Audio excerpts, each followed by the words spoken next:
Alrighty, welcome back to episode 3 of the Ignore the Whistle podcast. I'm your host, Anshul Dandapani, and I'm joined by. Aman, Narang. Andy Wang. The GOAT, Menezes. All right, let's ignore what Nayan just said. Let's talk about okay. last week's playoff games. So, Browns Steelers, big upset there in my opinion. Right, we all thought the Browns were, not the best team. We didn't think they'd make the playoffs, nonetheless. But they're here and they beat the Steelers, which are arguably the best team in the NFL for a while. So, I don't know what you guys think. Well, okay. Well, we all knew the Steelers were a fraud. I mean, 11-0. They were playing against some bum teams, honestly, and you could tell they were trash. Honestly, they were trash. And then, dude, also you can keep going. You can keep going. What'd you say? But I was talking about Claypool being like super salty on like IG Live. Yeah, that was funny. That was hella funny. And then especially, obviously, we know Juju's antics. That dude doing all that on the logos and on TikTok, whatever. But I feel like everyone in America wanted the Steelers to lose it, like from the first snap. Yeah. I mean, except the game for Pittsburgh, was over. of course. Yeah. But I mean, I think some of Pittsburgh, they were annoyed with Juju, and they kind of wanted some changes to happen in the offseason. So we all wanted them to win, and Browns won it off that first play, the first bad snap. So I think we know Big Ben is done. Big Ben is done. Yeah, he's done. Yeah, he's probably gonna retire. Yeah. Do you guys think Juju will return back to the Steelers? Because he's a free agent this year. I don't know. What do you guys think? I don't know. Who'd you say again, Mom? Juju. Yeah, he's a free agent. Oh, he's a free agent, right? Yeah. I mean, honestly, if I lose Adam Robinson, say you can come to the Bears anytime you want. But yeah, I know we're not the most attractive destination. I know any team wants to have Juju. But the thing is, he's not a great number one receiver. I mean, you can tell by this year. Mm-hmm. With Antonio Brown, he was a lot better in terms of like his overall statistics and everything like that. Like it's like we all expected him to be really good as a number one receiver when Antonio Brown left because we saw what he could do.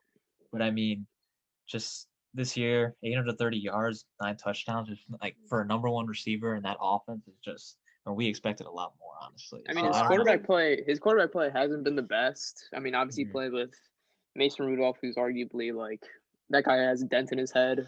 Yeah. He doesn't know how to play football at all. But his QB play hasn't been the best. I still think if you put him as a number 2 receiver, he's definitely going to be the best number 2 receiver in the entire league. Yeah, for sure. Honestly, if you put him on the Packers, maybe Devontae, that could be really, really nice. That could be nice. We got no cap space. They're going to be overpowered. Yeah. I hate the Packers. We could get A-Rob, though. If we sign A-Rob, he takes a huge pay cut. I swear that happens. I'll be so pissed off. It's okay, man. Yeah. You can bask in your depression. But anyway, A-Rob is gone. So yeah, he gone. Yeah. I don't know if anyone everyone wanted the Steelers to lose, but I don't know if anyone expected it, and they didn't expect it in this fashion. You had two pretty good defenses on both sides of the ball, and the Browns just they screwed them badly in the first quarter. Yeah, it was bad. I think the Browns took it personal. If you know what I mean. Definitely. They did. Shout out to Michael Jordan, the GOAT. Just so you guys don't get it twisted.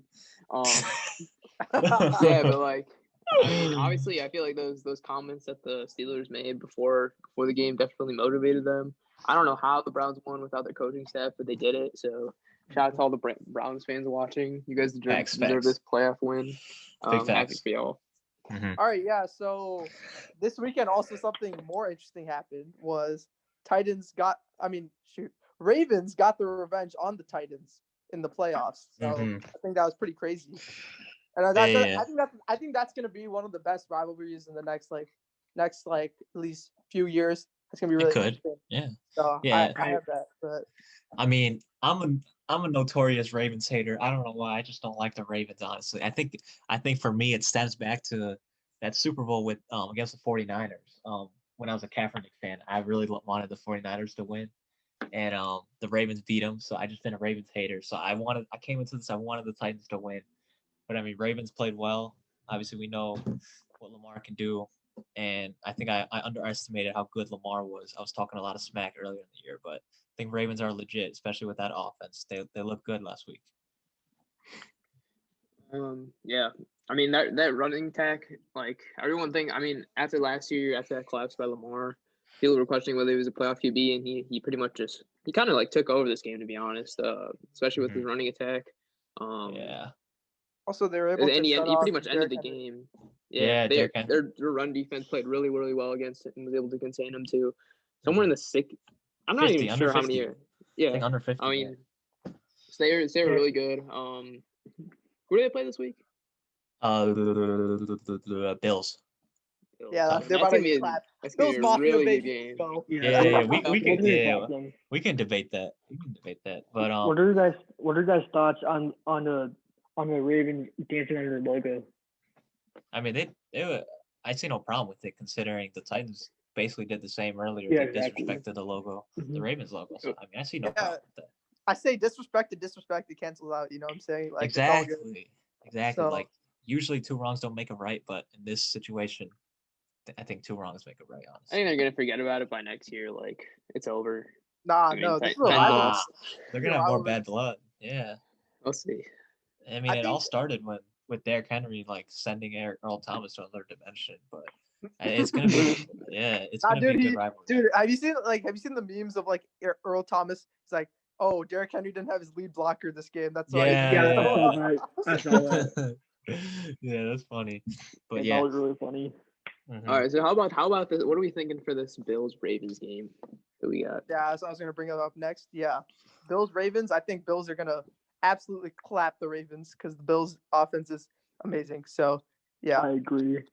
I think it'll be close, honestly. I don't know if the Bills rushing defense is adequate enough to handle, or at least contain that Ravens 3-headed monster with Dobbins, Edwards, and Lamar, of course. But I think it's just gonna end up being like a big game of scoring. You know? Yeah, it could be a shootout. Yeah, but like the Ravens have something the Bills don't, which is a defense, and a pretty good defense at that. So I mean, they're both. I think this could be interesting. Yeah, that's facts. I mean, at the same time, the Titans. I mean, the Bills have a really good offense, so like, I just don't really see the Ravens stopping it. Yeah, that's fair. I think they have a more lethal, like potent, passing attack. But like the Bills' running struggles, like they continue with Singletary. Like they just have not been able to get going. But I think, they're like almost the opposites of each other. Obviously, we know the Ravens' running game and then the Bills' passing game. And I mean, honestly, I feel like it's going to come down to the defenses in this, because we know the offenses are going to put up points. I think whoever gets the stops down the stretch in the fourth quarter, I think they're going to come away. But it's going to be probably a high scoring, pretty close one too, my opinion. Yeah, for sure. Yeah, I mean, Ravens have pretty much arguably the best cornerback duo in the entire league with Humphrey and Peters. So like maybe they can contain Diggs. Who knows?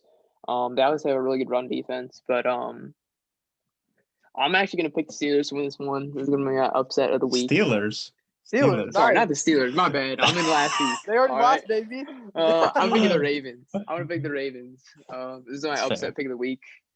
I think it's gonna be a really good game. Okay. All right. And then wait. Like my upset pick of the week, if we're doing that, we could all do one. Mine would be Tampa Bay versus Saints, but I don't think that's really an upset. But who you taking? Taking Tampa Bay? I think it's pretty like two evenly matched teams, to be honest. Yeah, that's fair. Both very complete teams on both sides of the ball. I think Tampa Bay finally is able to they figured out the offense correctly with like AB and everything. AB's looking really good. So yeah, that's a possibility. I don't. That's not too far fetched, honestly. They looked okay last week. Speaking of which, we got to talk about that game last week against the Bears. We can just move past this if you guys want. Bear down. Go Bears. Yes, the Bears are down. They are down tremendous. Yeah. Dude, now I know what bear down actually means. You know what I'm saying? Oh, come on. That's tough. But yeah, that was rough. I mean, it all started. I mean, honestly, it's not like we didn't see it coming. They didn't really have a chance. First of all, I mean, I just want to say the rest were awful. God awful. Ref's not going to score 12 points for you. Yeah, but Javon Wims is, and he dropped the easiest ball I think I've ever seen. Yeah, what was Javon Wims doing? That was such a good pass, and then he dropped it. Yeah.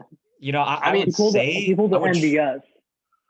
You know, I would try to say that even Aman would catch that, but I don't know about that. I don't know. I would catch that. I'm just playing. I wouldn't sister could catch that for sure. But no for receiving real, gloves. MVS would have caught that. Yeah, who knows? I mean, he's dropped 4 open passes. To be fair, the fact that we're bringing back after that, I mean, that was just pathetic performance. We literally punted the ball, but we were down by I don't even know, down by 20 or something like that. Come on, you can just give up like that. We're 3rd down. Yeah, I don't think we had a single 3rd down in the game. Mm-hmm. So I mean, who knows? We're gonna run it back with Matt Nagy. I think they've got to make a big move at quarterback this off season. You know, Deshaun Watson, you come over here. My mom will He's not coming over there. My mom will make you some free curry, whatever you need. You can always stay here. You gotta get the shameless plug in. That plug. Exactly. So, Andy, do you think Jalen Ramsey is gonna lock up Davante Adams in Rams? That's the real question here. Tough question, but I mean, I'm gonna go with no because I mean we know what Davante can do, and Ramsey obviously he's not in his prime anymore, and it's just he's not in his prime. He ain't in his prime. Stop capping. He's not in his prime. How old is Jalen Ramsey? I mean, he's not in his prime. He's 24. He's not in his prime, bro. Wait, guys, hear me out. Jalen Ramsey did lock up DeAndre Hopkins back in the last game. Aman, he literally didn't have Kyler Murray. How many times did I tell you this? And Hopkins was still kind of injured. It doesn't matter. He still locked him up. He hasn't even entered his prime yet. He's 26 years old. Okay. No, so for cornerbacks, for most corners. Yeah. Okay, but he is okay. He's not. He's in his prime, right? The early part of his prime. Nah, he's in his later. It doesn't work like later. the NBA. It's not like the NBA. I know, but usually players can play until at least cornerbacks, they can play until 30, 31, 32. Dude, maybe. He's not great anymore. He's not the elite corner he was back on the Jags. He's not like that. He's still good. He's not an elite corner like that. He's not like that. I know, man. I don't think he'll is really good. He's not gonna lock him up, dude. Devontae's gonna burn him just like he's done to every other corner. No corner has done Devontae. His route running's too good for Ramsey. Ramsey's a physical quarterback. And he won't be able to do anything against Adams, in my opinion. So I think Ramsey's not. He's not really a man-to-man guy. He's more of a zone corner. No. He's definitely a man-to-man guy, but I think he does both. I think he's better, honestly, in zone because he's physical, but he just doesn't have the agility that Devontae does. And the thing is, Devontae, that's his biggest strength, and that's probably Ramsey's biggest weakness. So I think he's gonna torch him. Honestly, I'm expecting 150, 10 catches, 2 touchdowns at least. No cap. Damn. He's gonna burn. Mitch Trubisky can't even have those throwing stats. Nah. Mitch is gone though. He gone next year, but yeah, he's gone. Probably draft someone. Nah. But I think this could be a very interesting matchup. You probably have the best defense remaining in the playoffs against the Packers. The Rams are the best defense. They're the best defense in the league. Yeah, I think this is gonna be a really interesting game. But Seahawks, I mean, they were kind of trailing downwards. Oh yeah. No, I'm talking about Seahawks last game. They were kind of trailing downwards towards the end of the season. So right. Do we really know if that's an impressive win or not? I don't know. I mean, is that really gonna show a lot about the Rams, and the direction they're gonna be heading for the future? Yeah, I mean, to be fair, I think this one's not gonna be close, honestly, because that Rams offense, it's been struggling, and they're going to play in a cold. That's a recipe for disaster. I mean, I saw a stat with Jared Goff. I mean, we know he's a Cali guy, and he played in 2 games under 40 degrees. That guy's 0 touchdowns, 5 interceptions, 40% completion percentage, and he's coming off a thumb surgery that's a week or 2 removed. I don't, and he's going against that good secondary. I think probably I'm predicting a 15-point win for the Packers. Honestly, the Rams are just not going to. All right, I don't know about that. I don't know about all that. Who knows, man? Definitely going to win. Who knows? They're not going to put up points. They can't put up points. I think the Packers will win this game, but Okay, I just saw that the Bulls lost, and I'm kind of mad. But yeah, I mean, like the Packers. I think they're gonna win this one. But the defense always keeps the game close if you have a good one. So we'll see what happens. Yeah, it could. Yeah, the defenses could be the big difference, but I mean, only time will tell. We'll see. We'll see. I think what does that leave? That leaves one more game, right, for next week to talk about. Chiefs and Browns. Chiefs Browns. Yeah. I mean, obviously, we like a good underdog story. I want the Browns to win. I don't know. I don't know what y'all think. I want them to win, but yeah. To be honest, I don't think there's a. Go ahead. Sorry, you can talk about it. Yeah, I feel also like they beat the Steelers. They beat the Steelers. I'm pretty sure that they're like really confident. So I got to go with the Browns. They're hot right now. They're hot. They're hot. I don't think confidence will beat the Chiefs, though. I'm sorry, just not enough. Chiefs are too good offensively. Yeah. I mean, you got playoff Patty. Like that's probably like the scariest player in the league next to Rodgers. I mean, that dude can just. I mean, he pretty much went head to head against the GOAT, almost beat the GOAT.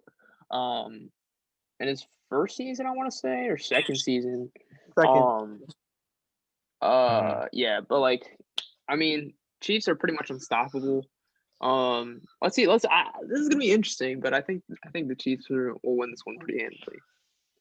That's fair. It's fair. All right, assessment. so I think we're talking enough about football. There's a lot of interesting things that happened in basketball, like recently. For example, let's start the Harden trade. It's huge. So, like, what led to this trade? Basically, you guys, I think we all know Harden being quote unquote disrespectful to the Houston organization. Now he's gone. Like, how does that change the NBA? Like, what's the landscape now? You know what I'm saying? Like, what do you guys think? I don't think it changes it much, honestly. I mean, we know really? they have. Come on now. Listen, man, they got star power, but Kyrie, I don't know what drugs he's on right now. No one can find him. This dude lost his mind. Like ever since he. It's like Cleveland. a game of Where's Waldo, trying to find where he is. Yeah, I know, dude. He's just lost his mind. So I think honestly, Harden just kind of replaces Kyrie. I mean, we know there are a lot of ball dominant guys there, and they traded away their entire future and their entire bench. So, I mean, obviously, yeah. What are you saying? Did you see the statistic? They're not gonna have a draft pick or first round draft pick till 2028. Like, they're first round draft. Yeah, I saw that. Yeah, it's also tough. a bunch of pick swaps too. Yeah. That they have to give up. So they put a lot on the table. I think they're gonna go all in, but I think this all depends on basically Kyrie, not only Kyrie, but also just how that core three is gonna gel together. Honestly, because it's just I can't really fathom how all three of them are going to play together if they don't sacrifice, their personal stats. So I think Kyrie can maybe fit into that playmaker role a little bit more. But like you said, like it's gonna be weird. Maybe it'll be like the All-Star game. Like no one's really selling the All-Star game. Everyone's just passing around. I mean, this is kind of an All-Star team. Yeah. So, like, who knows? Maybe it'll work out. If it does work out, I mean, the rest of the NBA is pretty much screwed. I don't think any team's going to beat them at all. Like, that's at least, like, 2 or 3 championships, to be honest, if they click. But that's a big question if they do click. I think KD will be good, though, because he was on the Warriors team already. So he kind of knows about sharing the ball and stuff. Harden, on the other hand, I think he's going to be the one. He's going to be scoring the most points, probably. So I'm predicting. But what do you think, Andy? I mean, I kind of agree with that. I think that's a fair assessment. We know KD has shown the ability to sacrifice, but the funny thing is, Kyrie obviously he left Cleveland because he wanted to be the top dog, right? That is true. He went to Boston. Now he's to Boston. Yeah, Boston he's the top dog. Then he went to Brooklyn to be top dog, and now he's the third guy. So he went from. Have you guys seen the meme where it's like Kyrie went from being like Robin to like Alfred? Yeah, I was just gonna say that. Yeah, that. So Kendrick Perkins, my man, the GOAT, said that. Okay. Yeah, the GOAT. What do you guys think will happen if this does not work out? Because last time when the Nets traded all their picks, like they were bad for like 4+ years. Do you think the same thing could happen twice? No, I mean, there's one reason I think so. why. There's one reason why, because no matter these are generational players. Maybe not. I mean, maybe Kyrie isn't generational, but definitely Harden and KD for sure. Those are 2 generational players, right. And Paul Pierce and aging Paul Pierce and KG and Darren Williams. Those are not generational players by any means. I think if this doesn't work out, just Paul Pierce in general. KG No, but definitely is. an aging KG at that point is not a Yeah, generational Okay, player. fair Yeah. enough. He's not a top 5 player at all. But Right. now you have two top 5 players, arguably, definitely KD, arguably Harden. So let's say this completely it's just a crapshoot. It's just absolutely terrible. Maybe you can get some of those picks back. So I don't think this will be as bad, and I think this is gonna work personally. I mean, Right. to be honest, like when KD went to the Warriors and then they also had DeMarcus Cousins, I was like, how is this gonna work? I mean, there's so many mouths to feed on that team, Yeah, but Boogie like, didn't really do anything. oh, he told didn't us really do to anything. chill. But I'm just saying what I was thinking, and they ended up winning 2 championships in a row. So like, I think it'll work. But let's see. Yeah, I mean, yeah. obviously, I think it really just comes down to Kyrie keeping his head in the game. Like, he has a talent. That's facts. He's been playing so well this season until he took that little hiatus. Like, he was playing Yeah. like really well. It just But- seems like he has one huge game and then he just like takes the next few games off. Like he's just, I feel like obviously he does good for an average NBA player, but like he can't string together a bunch of like good games in a row. I don't know. I think it's fair to question his health at this point. And his He was mind. obviously injured. Yeah, it is true. He was injured a lot. He was injured. I want to say like majority of the season last year. He didn't play in the playoffs. Yeah. And now he's taking again another like hiatus, but then it wasn't reported on the injury report. Mhm. So like, who knows what's going on with Kyrie? I mean, okay, well, this is what I've heard. He's at like some like family birthday party, and I'm guessing at this point he's not allowed to come back because like he broke COVID protocol or whatever. Yeah, so it'll be a few weeks. Yeah. I think be honest, honestly, like I don't think there's anything wrong with him. I think he's just like a little idiotic in like what he does, and I just think that the media is like overplaying like what he does because they kind of just like hate on him. So to that's be honest, yeah. Okay, so to be honest, I think that he's kind of losing his passion for basketball. Like Yeah. the similar thing happened last year, Absolutely. right? Like he took, like and even having on the Celtics, like I think he's just losing his passion. Yeah. I mean, we all heard, I don't know if you guys heard, but like Stephen A. Smith telling him to retire. And then, I mean, I kind of agree with that. I feel like he said he should retire and then come back when he feels ready to play. Because it's just like, I mean, this dude's getting paid upwards of $30 million and he's skipping games because he just said he doesn't feel like it. So I think it's just like, at this point, I think he should just take some time off and just kind of reevaluate himself and then just come back if he's ready. But as of now, How does that contract situation work though? Like if he takes time off, does his Oh, yeah, entire pick contract just like he no? probably But just, like he signed a contract for 4 years, so like how does that? What happens with that cap? I'm kind of interested to see like what the NBA is gonna do about that. I don't think they'll do anything. I think he'll just get fined like probably like $1 million, which is like a lot. Nah, he's gonna No, lose. you can't get fined. He $1 million, loses that's game for checks. sure. He just loses game checks. What he lost like what 800K from the past few games, like 800K That's total. crazy. So yeah, he's probably just. I think they're just gonna strip him of his money. They'll probably keep like the contract, and then just keep taking away his money. But I mean, obviously signed like an agreement to play. I mean, obviously you can't play. You can't play with permission. Like, let's say you had an injury or something like that, or personal business. But this is just a strange event that's taking place in the NBA. yeah. I mean, we'll see how it plays out. But it's pretty interesting scenario. All right, I think we gotta transition over to Rookie of the Year candidate Lamelo Ball. Surprised everyone. Actually, I don't think. To me, it wasn't surprising. I knew he'd dominate in the NBA, to be honest. Cavs. Dude, he Not literally has dominating. a build. He's not dominating. He's a 6'8" like point guard. Tell me that's like not like the 120 perfect build. pounds. It's like Okay, I think I weigh more than him. I'm pretty sure I weigh more than him. You don't. No, you don't. Dude, I'm pretty sure. Like I'm pretty sure. I'm gonna look it up right now. Okay, Aman, I'll beat you to it. Okay, there's no way someone's He's 6'8", 170. He's 181. He's 181. I'm 170. Okay, Wait, I'm pretty seriously? close. Yes. Oh my god, that's I'm crazy. pretty close. But yeah, I mean, he's been all right. He's been good. Okay, he's been good for a rookie, but like, he's had a lot of shooting struggles. 40% on the year. That's pretty good for a rookie. I mean, it's not bad for a rookie. It's not If great. we're talking about shooting struggles, we should look at Anthony Edwards. That dude has had pretty bad shooting struggles from what I've seen. But yeah, that's true. But I mean, we know LaMelo's playmaking ability. He's been good. He's averaged 7 rebounds, 6 assists. Yeah, that's pretty good stats. Really good stats actually. But he's had a good scoring. He's had good scoring games. He went against the Hawks, 22 points, 9 for 13. And then he has his games where against the Knicks, 8 points, 3 for 13.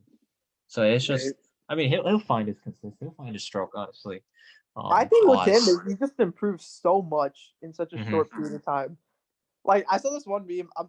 I've copied. This is a copied meme, but like off Twitter, it was like they're comparing him to Ben Simmons. Like Lamelo Ball has improved more in his like whatever like 12-game NBA season than Ben Simmons has last like 4 years. That's I fair. agree with that. Yeah. Ben Simmons just hasn't changed his game whatsoever. Like he's I still know. the same dude. Still just can't shoot. Can't really do anything except really just pass and score dunks. Honestly. You can I mean, defend pretty well. it could be the Yeah. system he's playing in. Who knows? Yeah, I don't know why I drafted him on fantasy. That was a noob move.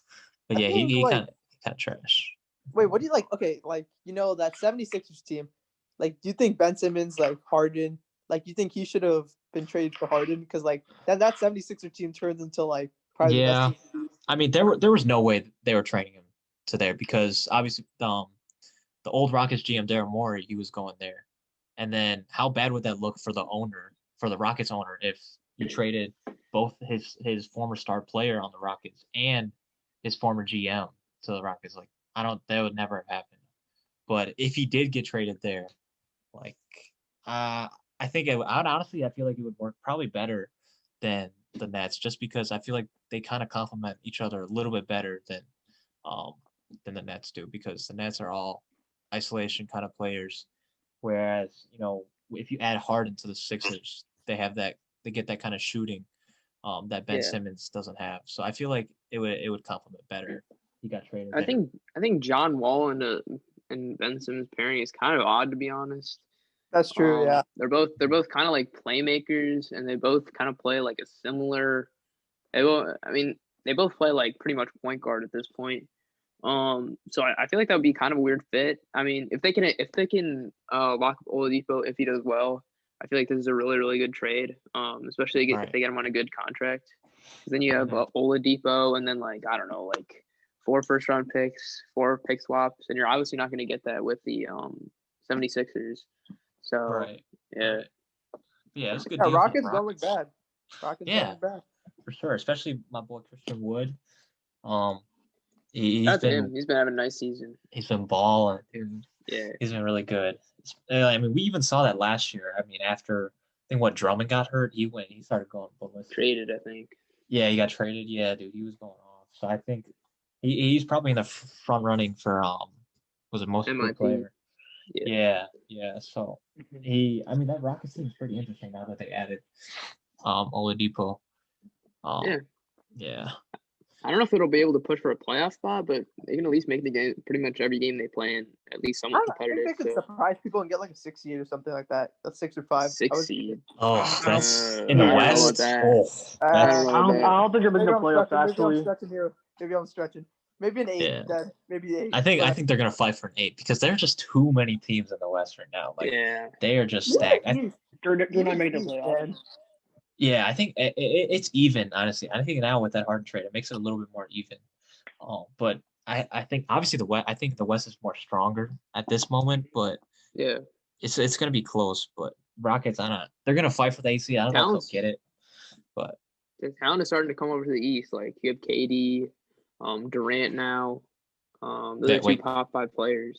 KD and Durant. Sorry, frick. My bad. KD and Harden, they now switch conferences. He tripping on that. But yeah, sorry, man. I just had a lot of Domino's pizza. Like mess me up sometimes. What's pizza? Never heard of her. How does Domino's pizza mess you up? I don't know, dude. It's been a long day. Anyways, like the Raptors. What do you guys think about the Raptors? Yeah. Raptors. They've had their struggles this season. It's been like the first season in a while. They've been bad. They've always been like subpar to like at least like pretty good. So they've been always been good. They've always been good. Yes, from the DeMar era. I mean, they 3-8 right now. Pretty tough, honestly. I think you have to attribute some of that to them not being able to play in Toronto. Yeah, they can't play in Toronto because the protocol and stuff in Canada is a lot different. So they play in Tampa now. So I feel like it just kind of throws them off because we know that even though they don't have fans, like it's just so much more different to play in a Yeah, different like- arena. I feel like they have to adjust more and Hmm like get used to like the area. Right. So I think that's part of the blame. And then honestly, they just haven't. Their star players just haven't. I mean, mostly Van Vliet. I mean, he got paid that big contract. He's been okay. He's had some good games, but I think him and Siakam too. They just had their struggles this year. So, I feel like the Raptors are like missing a true leader. Like I know like they have Kyle Yeah. Lowry, but he can't do everything. Like yeah, even though you they gotta have get you gotta get a Siakam. star in that, like a true star like Kawhi. Mhm. Obviously, like I don't know who you're gonna get at this point. Maybe like a Bradley Beal. I think that could actually be kind of a nice fit on that team with Lowry and Siakam. big Yeah, I booty think they were Lowry. trying to go with like Siakam being like the main dude on that team. That's just not going to work. That's Yeah, that's not gonna work. he's- We can't spin move to a championship on that team. Yeah, you that's know what I'm bad. saying? Also, But- like it's pretty rare. It's pretty rare that a power forward is going to carry you to at least like a deep playoff run, and we haven't seen that Facts. arguably since the Spurs or Dirk Or since it's been a Scalabrine. while. Scalabrine was the last Oh yeah, true great power forward. To go. Yeah. But yeah, Siakam, what is it? He's at 19 points per game this year. 45% shooting. Like his stats aren't bad, but when it gets down to the stretch, we've seen him multiple times just like not been able to get his shot off or just I mean, I think if I was the Raptors, I would give the clutch shots probably to Van Vliet, honestly, because I think he's shown that he has more clutch ability than Siakam has. Especially think we saw that in the Siakam's- finals. Siakam's gonna have to he's gonna have to start develop his game or focus his game in one area more. Maybe he wants to focus on shooting more, or maybe he might have to put on some muscle a little bit and focus on that post game, focus on his post moves. Then he can really be good. Yeah. Well, let's see what I happens. mean, I think we're all forgetting about Marc Gasol leaving. I feel like that's like also a huge thing to that team. You know, he was a huge piece. They were He good old as without dirt. Kawhi. Yeah, he's pretty old. You seen Wait, him on he the played pretty Lakers, well, bro. though. He's been terrible. He's been like I saw this clip of him blowing a wide open layup on the Lakers. You just airballed it. But I think that plays a big role more in the locker room, honestly, than it does on the court. Actually, wait. Because, Also, Serge Ibaka. I forgot about Serge. yeah, that's- Serge, okay, that's a yeah, big one. That's a big big one. That's a big one. That's a good. That that's was a good big point. blow. Mm-hmm. Yeah. Pause. Big blow. Pause. But yeah. All right, guys. Bro, come on. Hey, Do you guys have anything else to say about the topic at hand? Not really. I mean, yeah, I that's think it. we're good. Yeah. All right, let's conclude. This concludes the third episode of D Ignore the Whistle podcast. Thanks for listening. See ya. see ya.